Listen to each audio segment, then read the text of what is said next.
बोलो विष्णु भगवान की जय।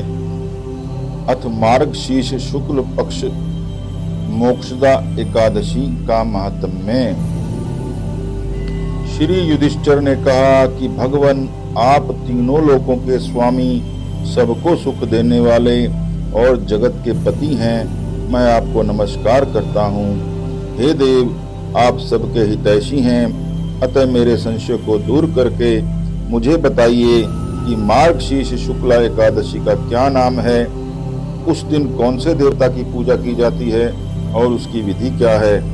भगवान, कृपया आप मेरे प्रश्नों का विस्तार पूर्वक उत्तर दें और मेरी शंका का समाधान करें। यह सुनकर भक्त वत्सल श्री कृष्ण जी कहने लगे, हे धर्मराज, तुमने बहुत ही उत्तम प्रश्न किया है।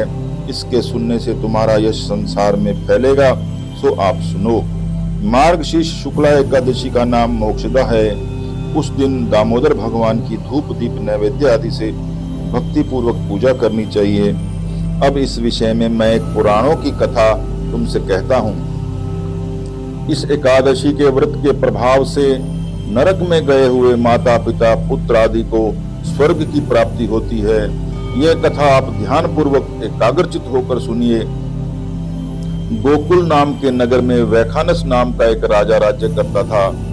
उसके राज्य में चारों वेदों के ज्ञाता ब्राह्मण रहते थे। वह राजा अपनी प्रजा का पुत्रवत पालन करता था। एक समय रात्रि को सोते समय राजा ने स्वप्न में देखा कि उसका पिता नरक में पड़ा हुआ है। इससे उसे बड़ा दुख हुआ और प्रातः होते ही विद्वान ब्राह्मणों के पास जाकर अपने स्वप्न की कथा कहने लगा कि मैंने अपने पिता को नरक में पड़ा देखा है और उन्होंने मुझसे कहा, हे पुत्र, मैं नरक में पड़ा हूँ, यहाँ से तुम किसी प्रकार मेरी मुक्ति कराओ। जब से उनके ये वचन मैंने सुने हैं, मेरे चित्त में बड़ी अशांति हो रही है। मुझे इस राज्य, धन, पुत्र, स्त्री, हाथी, घोड़े आदि में कुछ भी सुख प्रतीत नहीं हो रहा। अब मैं क्या करूं, कहाँ जाऊं? इस दुख के कारण मेरा सारा शरीर जल रहा है। अब आप कृपा करके कोई तप, दान, व्रत आदि ऐसा उपाय बताइए जिससे मेरे पिता की मुक्ति हो जाए। उस पुत्र का जीवन व्यर्थ है जो अपने माता पिता का उद्धार न कर सके।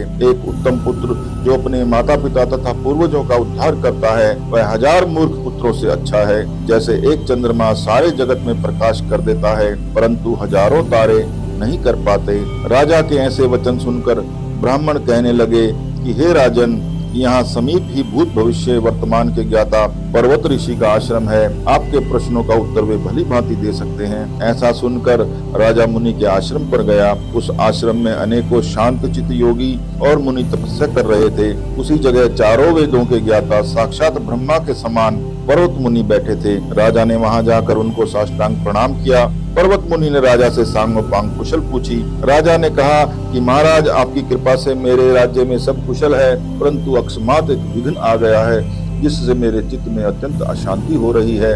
ऐसा सुनकर पर्वत मुनि ने एक क्षण के लिए अपनी आंखें बंद की और भूत भविष्य को विचारने लगे। फिर बोले कि राजन, मैंने योग बल से तुम्हारे पिता के सब कुकर्मों को जान लिया है। उन्होंने पूर्व जन्म में कामातुर होकर एक पत्नी को रति दी, परंतु सौत के कहने पर दूसरी पत्नी को ऋतुदान मांगने पर भी नहीं दिया। उसी पाप कर्म के फल से तुम्हारे पिता को नरक में जाना पड़ा। तब राजा बोला कि महात्मन, मेरे पिता के उद्धार के निमित्त कोई उपाय बताइए।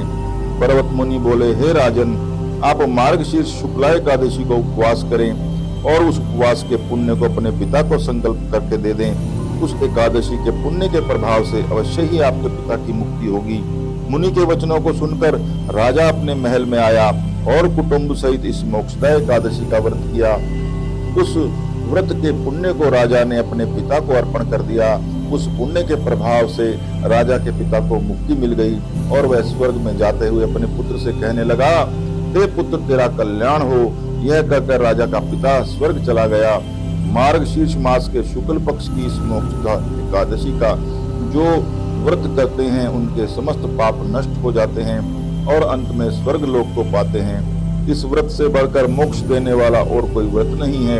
इस कथा को पढ़ने या सुनने से वाजपेयी यज्ञ का फल मिलता है।